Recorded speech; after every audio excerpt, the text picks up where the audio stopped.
Alright, so today is Friday, the 21st of July, 2017, and I'm just heading north here on Spadina Road, riding to my work, which is in the north of the city, actually in North York, technically part of the city of Toronto, but not part of the old city of Toronto. It's been part of the city of Toronto since amalgamation, which happened in, I believe, 1999. I'm here at the intersection of Dupont and Spadina, and just beyond this intersection, if you look up, there's kind of a bridge that's in front of us, which you're gonna have to go underneath, but just above that, kind of over a bit to the left, you'll see a building which is kind of pointing up in the air. That's Casa Loma, and that's actually a building that I rode right past in a video that I made a few weeks ago when I rode down Spadina. So it's a very big castle-like structure.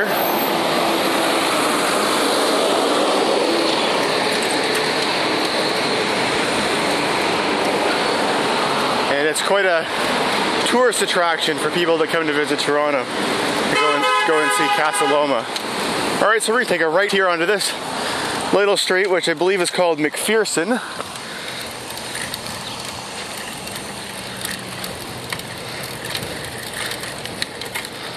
And we'll be heading over towards the bottom of the first hill that we're going to need to climb in order to get to work.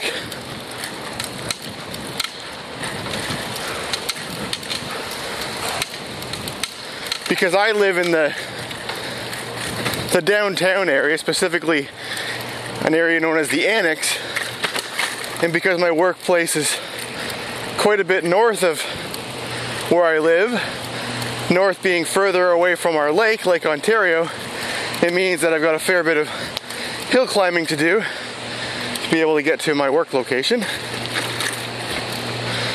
And of course, if you haven't figured it out yet, I'm doing this commute on my bicycle, specifically my recumbent bike. I've got to make a left turn here, even though there's a bike lane over on the right hand side. I'm going to make a left turn at this really unusual intersection. It's kind of a triangle shaped intersection where there are only stop signs in two directions. Alright, so we're making our left here, continuing on this bike lane. This road here is called Poplar Plains, and it's a very common cycling route.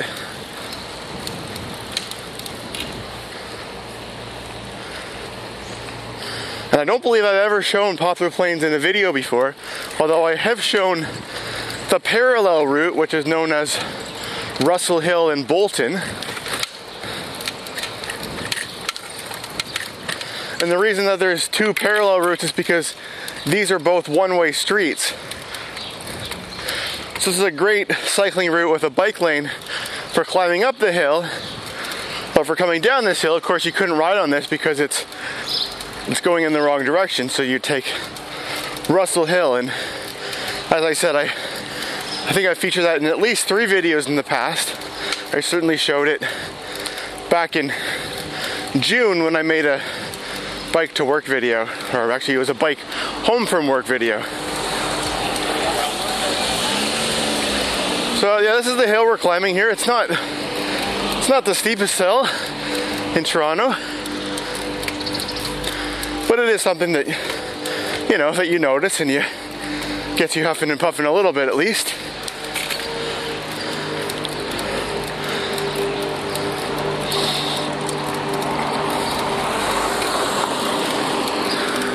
An interesting thing to point out about that parallel route I was talking about, Poplar Plains and Bolton Drive, right now they're doing some work on the water main, which is below the road. So they've got the road all torn up, and it is a very popular route for cyclists because of its bike lane.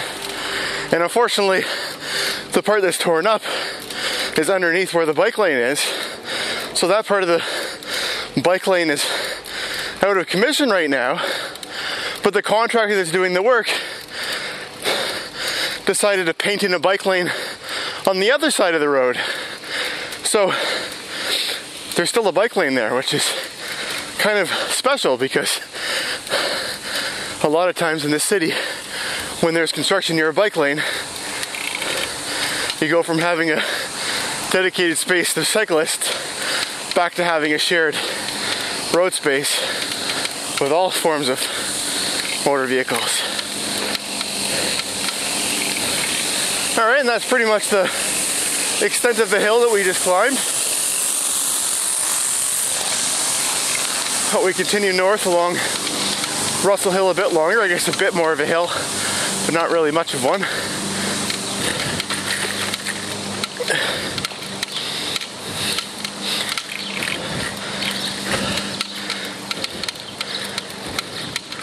I apologize for the noise coming from my bike. Watching back the video that I filmed last Sunday, I noticed that the microphone does pick up quite a bit of the squawking kind of noises that comes out of my bike. There's nothing wrong with my bike, it's just that the bike is made to be adjustable and foldable and lots of moving parts. So even though I have those things bolted on pretty tightly, there is a little bit of movement, particularly in the seat bolt, which causes some little squawking noises. I've done a fair bit of putting grease in the air and tightening them up and trying all kinds of things, and been kind of hit or miss. Sometimes it's, you know, almost completely silent, other days it's not silent at all. Alright, so this road we're coming up to here is called St. Clair. So unfortunately our nice bike laned route has come to an end here. And you're forced to ride on this pretty busy road. The city has actually already approved a plan which gives you a safe crossing to be able to continue, you know, to the other side of St. Clair. That's been approved by Council, but it hasn't actually been built yet. I'm not sure when that's coming, but certainly something I'm looking forward to. So I'm going to make a right here at this traffic light that we're coming up to, or make a left here at this traffic light that we're coming up to continue going further north. I'm actually just going to ride very slowly and carefully on the sidewalk here because there is a bit of a traffic jam, and I think I'm going to walk my bike over and across this crosswalk here. There is a left turn lane that I could wait in, but at this moment it's completely filled up with cars all the way to the back, so I wouldn't actually, you know, be able to make it through on the first cycle. And the way that this traffic light works with the streetcar, the tram that runs in the middle of it, you only get a few cars through each cycle of the light because you have to wait until the beginning of each traffic light cycle to actually be able to cross. You're not able to go through at the very end of the cycle like on most left turns. Let's count how many cars make it through. There's 1, 2, 3, and someone did a U-turn, so I guess 4. So if I was waiting at the back, I wouldn't have made it through for sure. And we'd still be waiting over there. But anyways, we used the crosswalk instead. Did kind of a 2-stage left turn instead.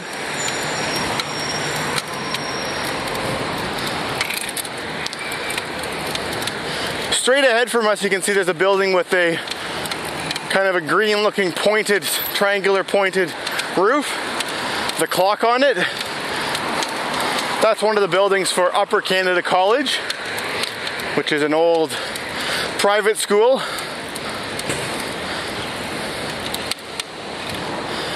I'm not going to continue here. I'm going to turn left or right on this road, which is called Heath Street. Only for one short block.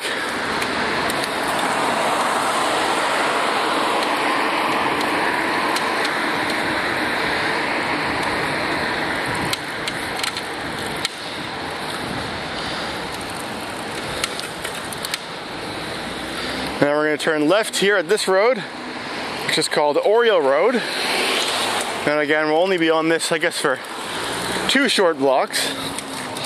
And then we'll join back up with the route that most of those cars were taking on Avenue, because Upper Canada College is in the middle of where that road would continue. There's kind of a bypass which goes around Upper Canada College, which is called Oriole Parkway.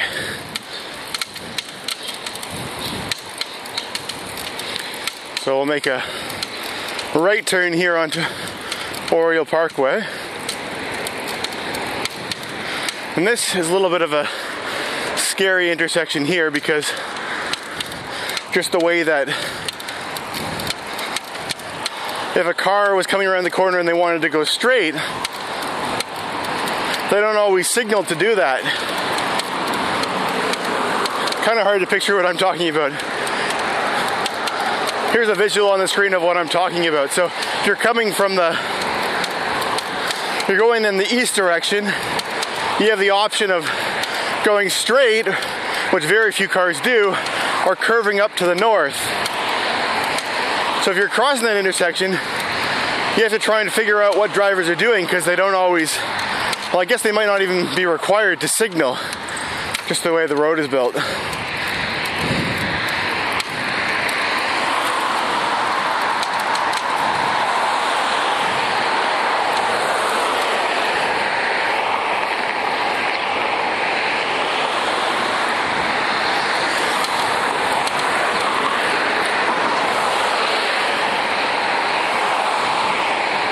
So I'll just make a turn here at this road, which is called Wilburton Road.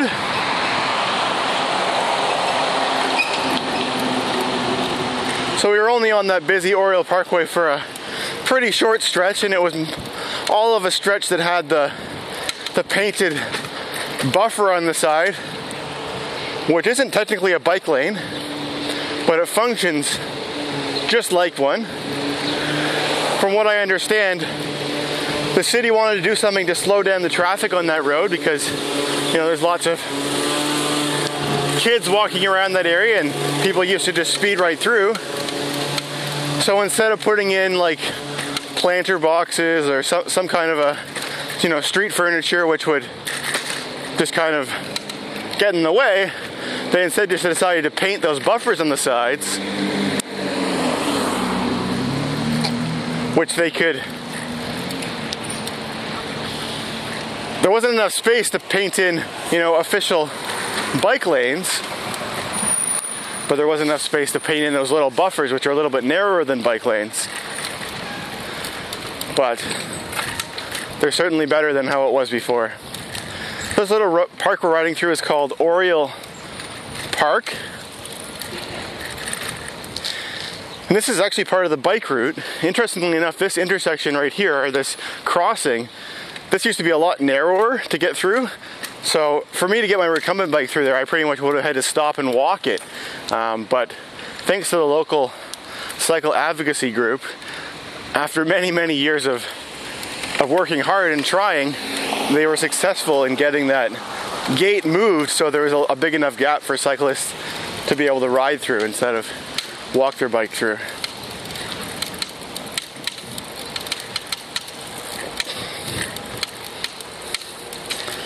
You can see lots of other cyclists on this route. This is a very common cycling route. This road here is called LaSalle's Boulevard.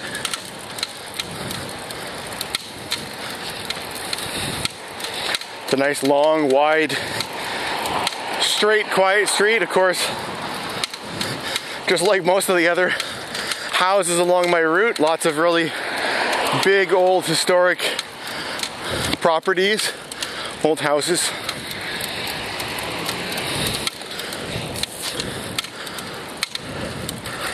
All right, continue through.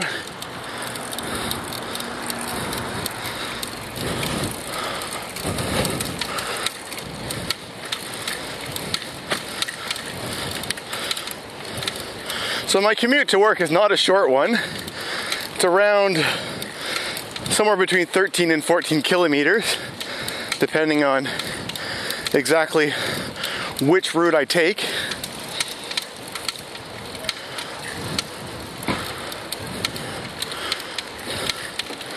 So it takes me less than an hour, not a lot longer than it would take me to take the subway to work. Although when I take the subway to work, I have less changing of my clothes necessary.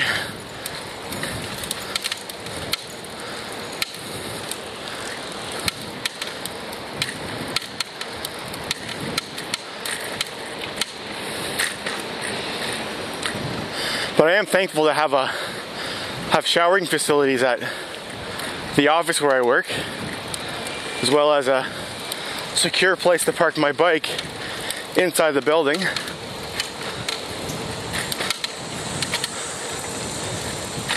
That's something that I think I'm kind of spoiled in. We've had that since I've been working there for more than 4 years, that same office, and it certainly is nice, you know, being able to get up in the morning and putting on my bike gear and then riding to work, getting all sweaty, and taking off my bike clothes and changing into office clothes, but also having a shower at work. So there's really no point in having a shower at home before you go to work if you're just going to get super sweaty on your way there. Of course, having a shower is not a necessity for biking to work. I've, you know, worked at lots of offices where that wasn't an option, and just, you know, got around it by, I guess, just toweling off the sweat and just taking a little bit of time to clean myself up before getting ready for work. This road that we're crossing here is called Eglinton Avenue West, and we'll be riding through a little section of a park which is known as Eglinton Park, which goes right next to the North Toronto Memorial Community Centre and the North Toronto Memorial Arena.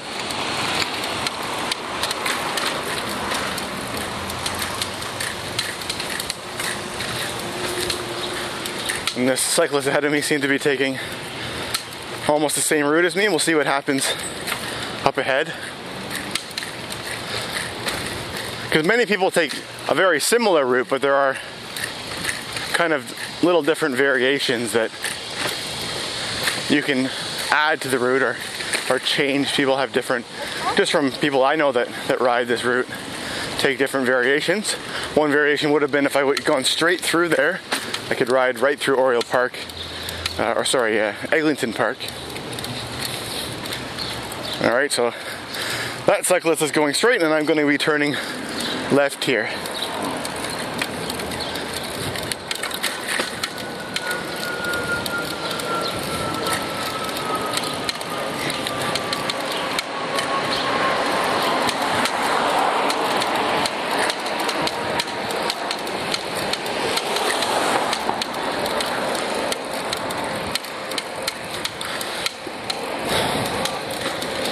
And then I'll make a right turn at this intersection, which is called Montgomery. Forget the name of the road that we were just on there.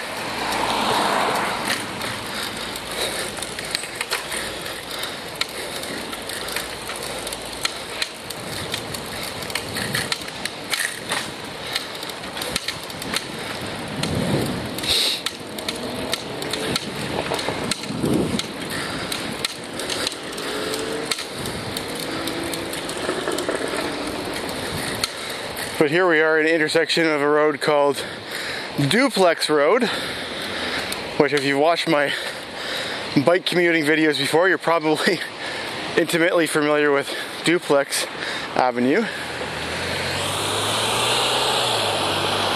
Oh,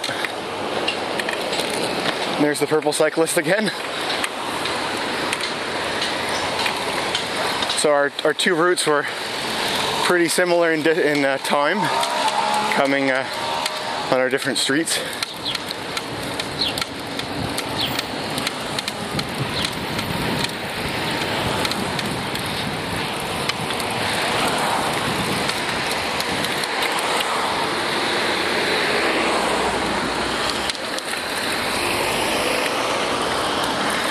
This traffic light up ahead, the road we're crossing is called Castle Avenue. And the reason I said that this road would be intimately familiar to you if you've watched my videos or my bike commuting videos before is that from here on, this was the commute that I used to do for the first 3 years or so that I lived in Toronto. Because I lived up in this area near Yonge and Eglinton.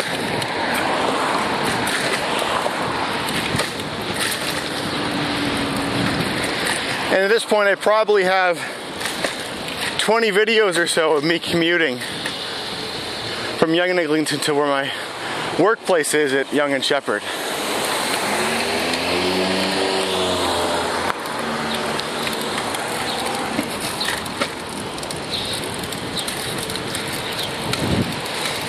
You can see that there's a bike ahead of us that's pulling looks like a children's bike trailer with the flag on it. I wonder if we'll be able to catch them.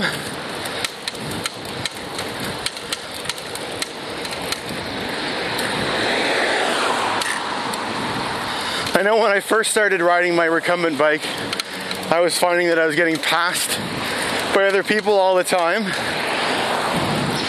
meaning that I wasn't quite as fast as I, was used to being on a bike.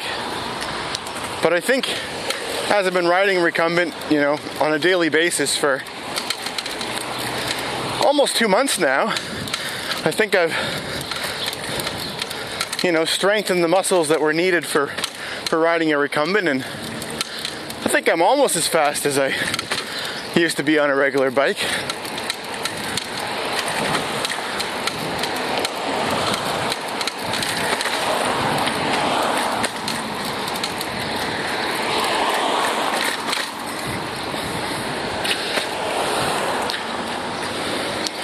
But even if my recumbent is not quite as fast, I'm certainly glad to be riding it, because before I had recumbents, I wasn't riding at all for a while.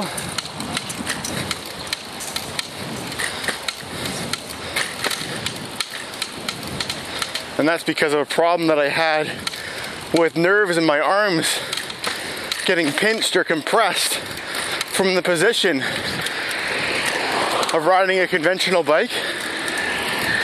And I've told the story more than once before in my videos, so I'm not gonna tell it again, but this recumbent bike, which has underseat steering, has pretty much eliminated that problem when riding a bike. So it is great being able to ride a bike again, even though it's a little bit of a different bike. So we're still on Dupont Avenue, and this little green space we're going through is called the Chatsworth Ravine.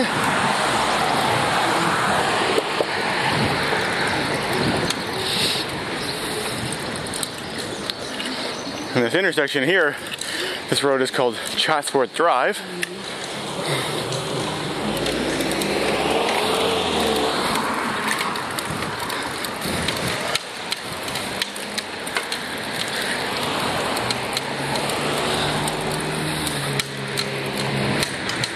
And the traffic light up ahead is Lawrence Avenue. And after crossing Lawrence Avenue, we'll continue on this same street, but it changes names. Instead of being called Dupont Avenue, it's then called Jedburgh Avenue, I think. Maybe Jedburgh Road. We'll see in a moment. Jedburgh Road. Oh, there's a truck which has some bus shelters on the back. If you can see at the back trailer is full of just big glass panels, and the back of the truck has got the metal panels, which has even some advertising on it from the billboards that are on them. So I guess they must be putting in a bus shelter right at this intersection. All right, so traffic light change, so we're now gonna cross Lawrence Avenue West. And I can still see that purple cyclist behind me, so she must have a very similar commute to me. It's interesting when you ride, you know, you ride almost the same commute every day, leaving at almost exactly the same time, because you end up seeing the same people at approximately the same places when they're going in the other direction, at least when they're doing their commutes.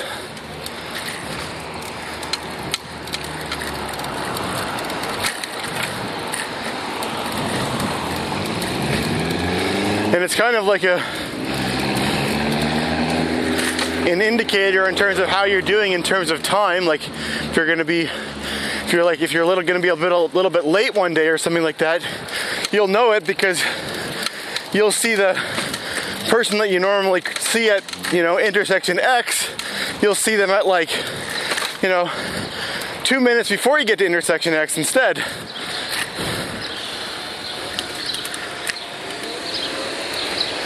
However, for people that are doing the same route as you, in other words, going in the same direction as you don't really see them as often, because if they're like a minute ahead of you and you're going approximately the same speed, it's unlikely that you'll ever even see them.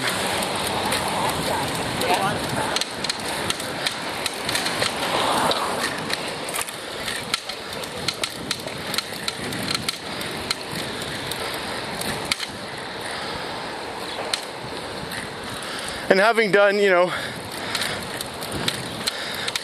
the same commute, or at least the second half of my new commute is the same as my old commute, having done this part of the commute now for more than 4 years,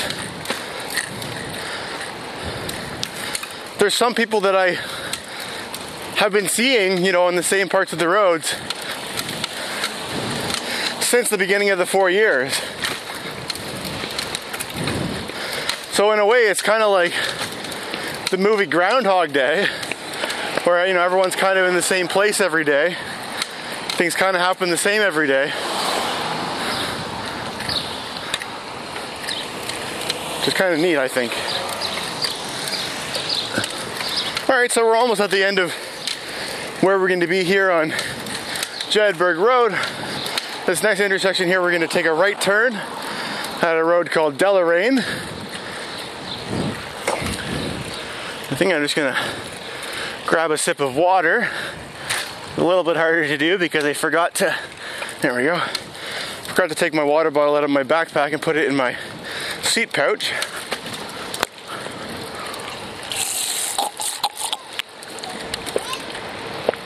So I apologize if the sun is obstructing the view in the shot here. We are heading in the east direction towards the sun. Well, the sun is pretty high in the sky, because the days are very long right now. We're still pretty close to the longest days in the year. I guess about a month ago would have been the longest day in the year. So I'm just gonna ride over here on the sidewalk, just because I have to make a left turn at Yonge, and it's a lot easier to just slowly pedal along the sidewalk here, and then using the traffic light up ahead to get across to the other side of Yonge.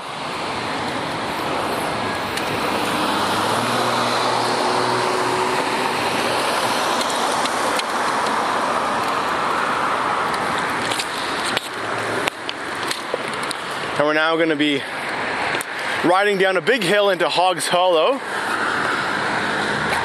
Now, if I had a lot of time, there's a detour route which I would take, which takes me off of Yonge, and that's usually the route that I'll take when I'm coming home from work. But in the mornings, I guess I prefer to sleep in an extra 10 minutes or so, and instead take the more direct route down Yonge Street.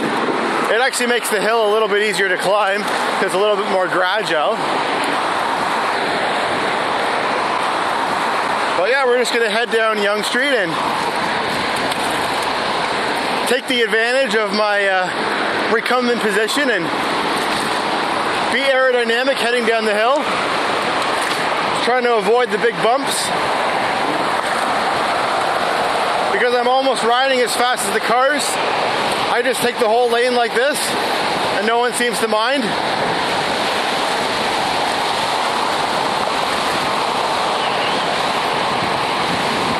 But of course, I'm always checking in my mirror to make sure that there's no one getting too close behind.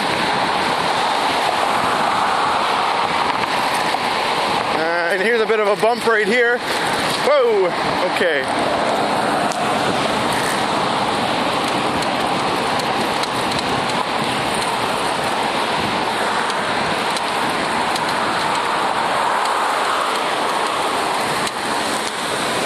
I'll be interested to review the footage afterwards to see how fast we were going down that hill. I know it wasn't the fastest I could have gone because I wasn't even pedaling for most of the down part of the hill, but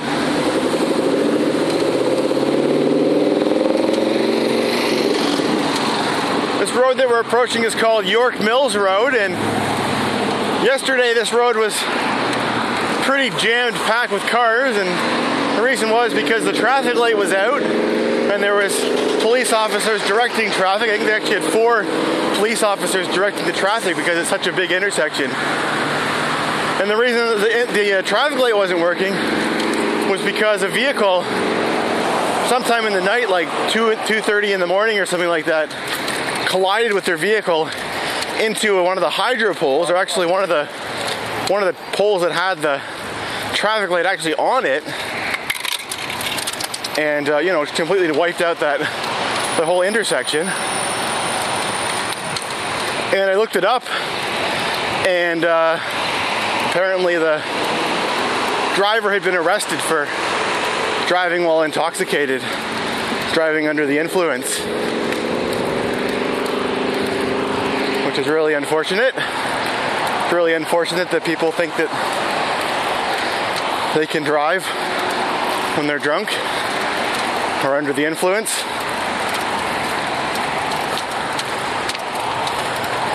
Alright, so we're just heading up the hill here, back on the other side of Hogs Hollow.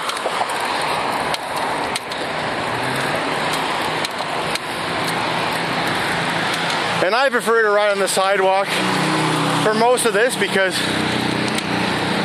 you know, going up a hill, I'm not going very quickly, and vehicles are going a lot more quickly, and they don't always tend to have a lot of patience. And you know, I have been honked at before climbing the hill. And the sidewalk is nice and wide, so pedestrians don't seem to mind too much. They share their sidewalk with bikes.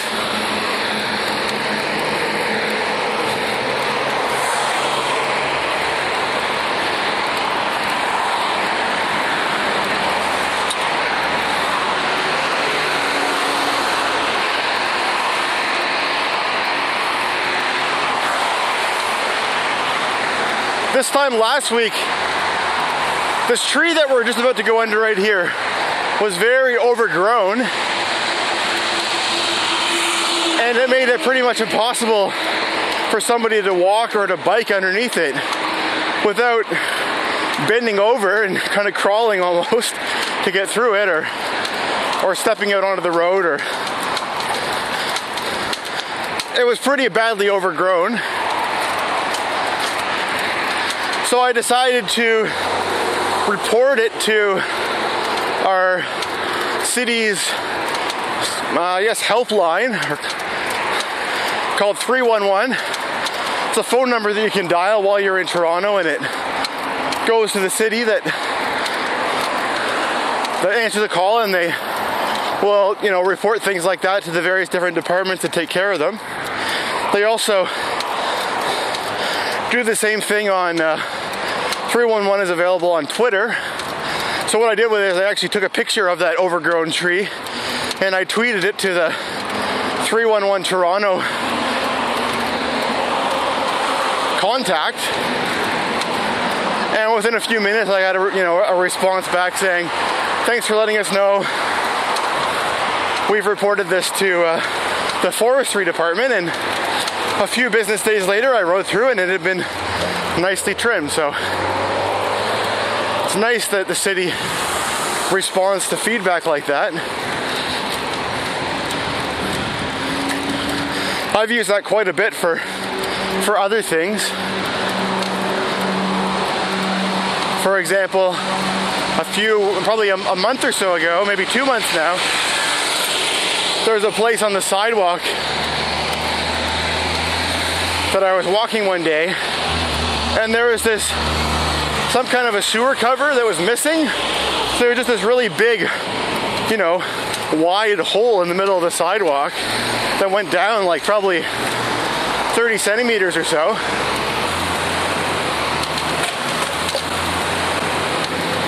And,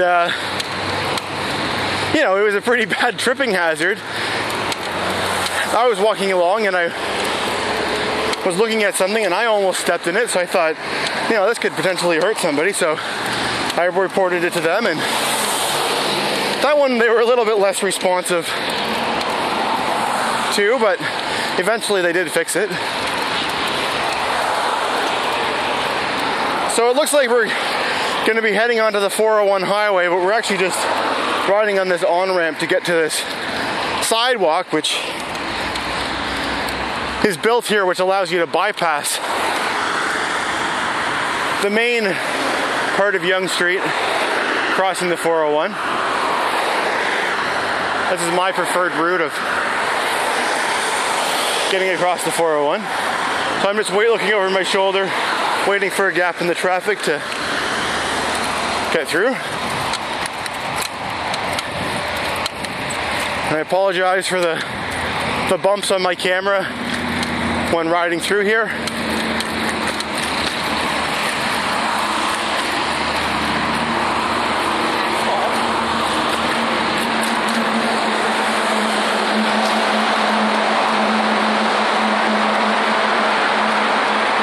So we're just riding underneath of Highway 401 now, which is a really busy Toronto arterial. And of course, when I'm riding on here, I always make sure to, yield to the pedestrians, because technically bikes are not allowed to ride on this section. There's a sign saying that, cyclists should dismount. So I make sure not to go speeding through here. If there's pedestrians around, I'll make sure I slow down when I'm going past them. We'll just make a right turn here and come up through this ramp, which leads us to a road called Harrison Garden Boulevard, I think.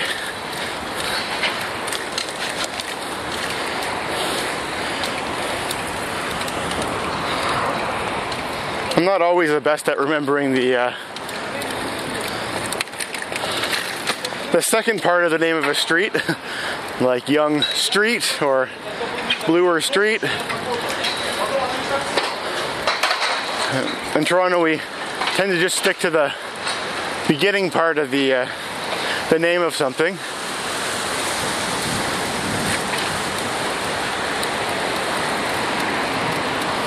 And we're getting pretty close to work now. So a little bit more riding on these little quiet neighborhood streets. This is a street that just has lots and lots of condos on it. When I first started making YouTube videos, the condo that's straight ahead was still a big construction site. And I remember that condo seemed to take forever to be finished building, because it was really noticeable to me, because there was always big, gravel and dump trucks and concrete trucks all driving up along here, and it was, like riding through a construction site. So I was certainly glad when they finally finished building this building. Alright, this road here is called Oakburn Crescent.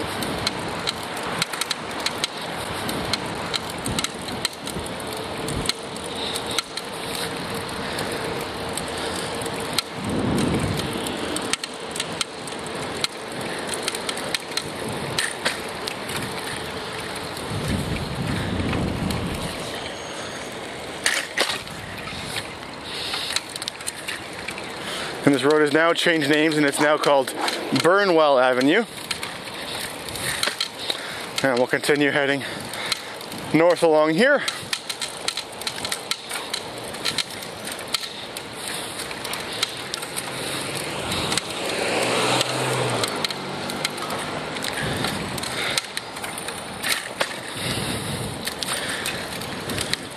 It's a nice warm Friday. Not exactly sure of the temperature, but probably around 25 or 26 Celsius. Nice blue sky, not a cloud in the sky as of right now.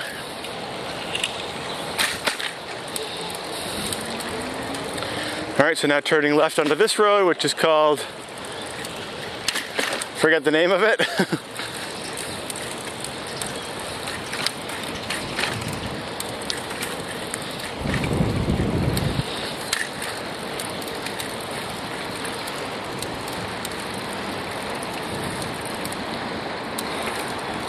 The road doesn't actually go through, but there is a nice little sidewalk that you can take to be able to get around it if you're a cyclist or a pedestrian.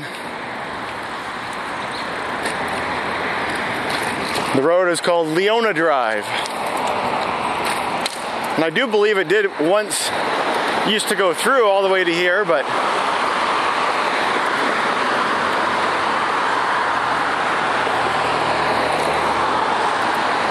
so now we're at Sheppard Avenue East, and my workplace is a little bit to the west of here, so I'm just going to wait at the traffic light and I'll make a left turn when the light changes.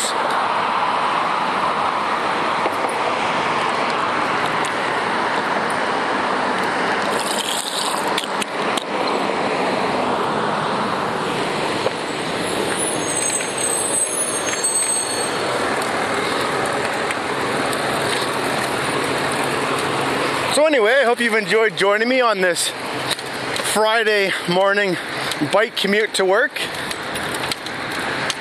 If you've never tried riding your bike to work, I strongly urge and recommend that you try it. It's a lot of fun and a great way to get your exercise in for the day. You know, rather than going to work, coming home, and then going to the gym, you get your exercise in while you do your commute. Anyways, as I said, I hope you enjoyed this video. Please leave a comment below and let me know what you thought. And thanks for watching.